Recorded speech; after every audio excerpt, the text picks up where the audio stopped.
Semarang, jurusan Matematika, Program Studi Pendidikan Matematika, NIM 4101419089. Video ini adalah tugas akhir dari mata kuliah Pendidikan Konservasi dengan materi Konservasi Pengelolaan Limbah Padat. Sebelum ke materi, kita tentu tahu bahwa kita sedang berada dalam pandemi virus corona. Hampir seluruh negara di dunia ini memberlakukan warganya untuk melakukan karantina, lockdown, PSBB, hingga new normal. Virus corona atau COVID ini banyak yang menyerang manusia, sehingga banyak rumah sakit yang dipenuhi oleh pasien positif COVID-19. Dengan membludaknya pasien, pihak rumah sakit harus menyiapkan tambahan fasilitas yang tidak sedikit, serta harus menyiapkan peralatan khusus untuk menangani pasien positif COVID-19.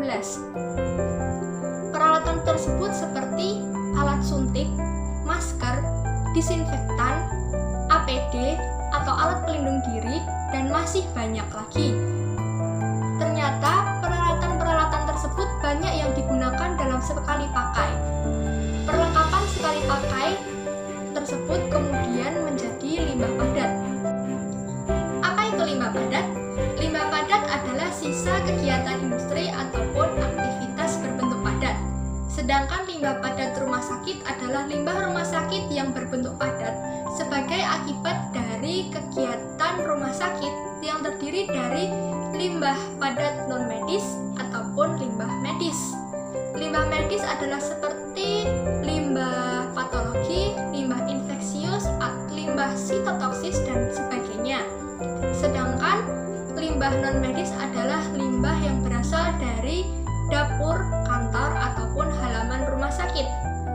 Limbah rumah sakit meningkat akhir-akhir ini di seluruh belahan dunia, termasuk di daerah saya yaitu Kabupaten Sragen.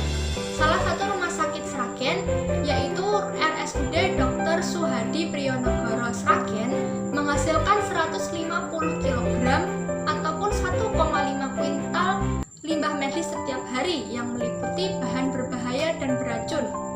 Limbah ini terus meningkat karena penambahan fasilitas ataupun perlengkapan yang dikarenakan oleh pandemi corona ini.